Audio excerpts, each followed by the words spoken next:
Sahabat setia Gowori yang dikasih Tuhan, Shalom. Hari ini adalah Jumat 15 Oktober 2021. Kita hari ini merayakan peringatan wajib Santa Teresia dari Avila, perawan dan pujangga gereja.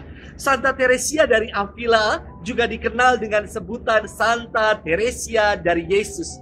Ia lahir di Avila, Spanyol 28 Maret tahun 1515. Pada usia 17 tahun, Teresia masuk dalam biara Karmelit dan hidup sebagai seorang biarawati yang saleh.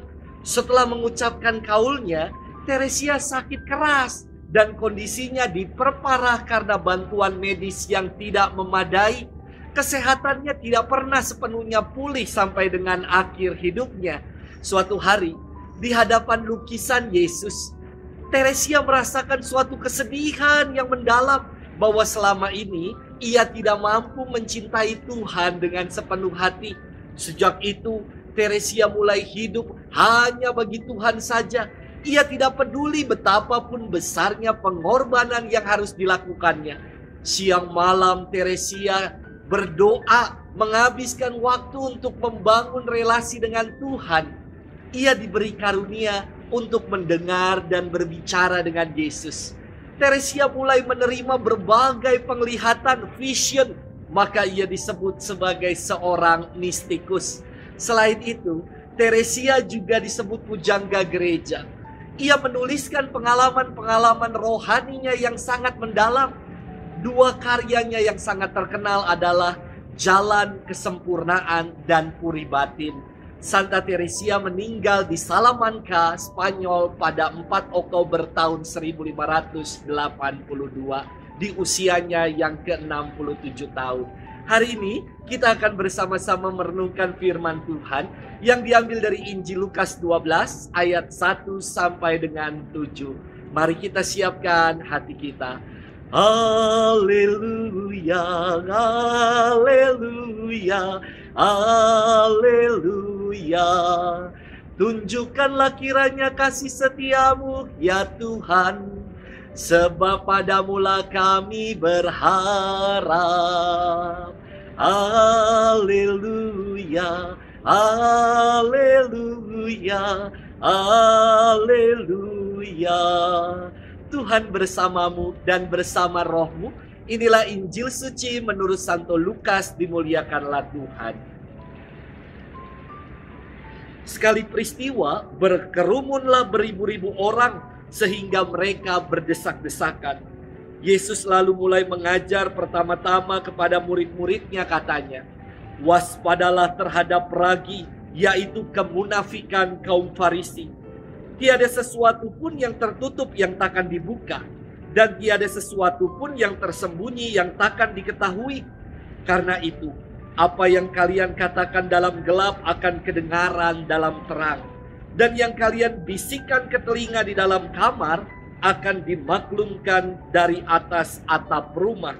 Aku berkata kepadamu, hai sahabat-sahabatku, janganlah kalian takut terhadap mereka yang dapat membunuh tubuh, tetapi kemudian tidak dapat berbuat apa-apa lagi.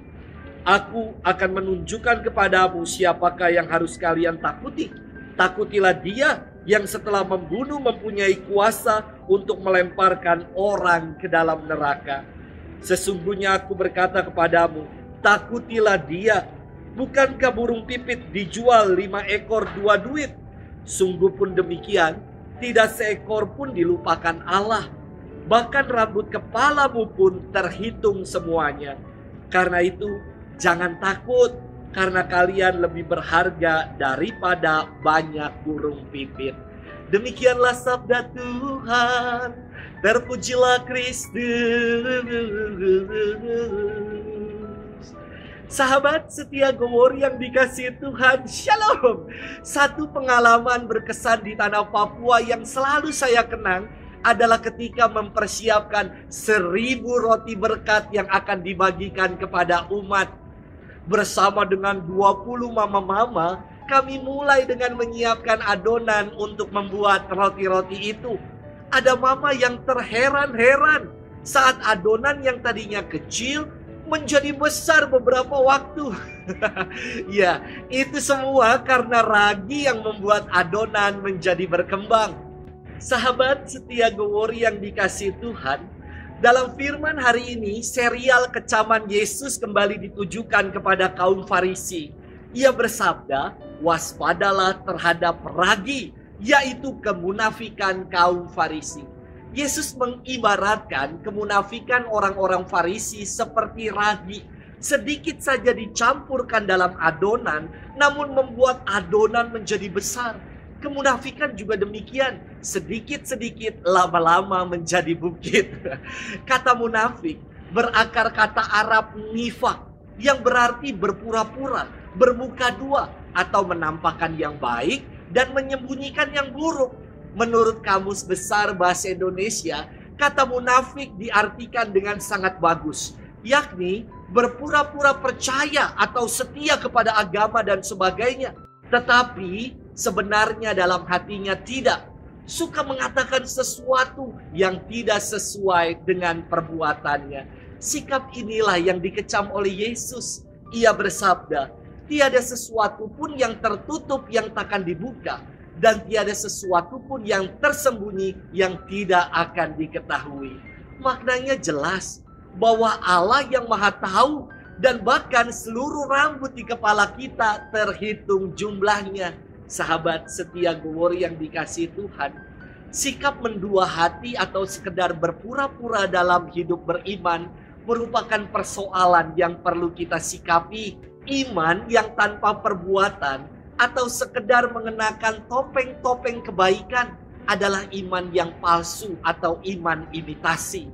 Iman yang demikian pasti tidak akan menjadi berkat dan berbuah dalam kehidupan. Ketulusan dalam hidup beriman dan keyakinan teguh pada Allah merupakan corak iman sejati yang akan menjadi berkat dan berbuah dalam kehidupan. Bagaimana dengan kehidupan iman kita? Apakah kita sungguh-sungguh beriman secara tulus kepada Tuhan, atau kita masih mendua hati? Selamat bermenung, dan Tuhan memberkati kita selalu dalam nama Bapa dan Putra dan Roh Kudus. Amin.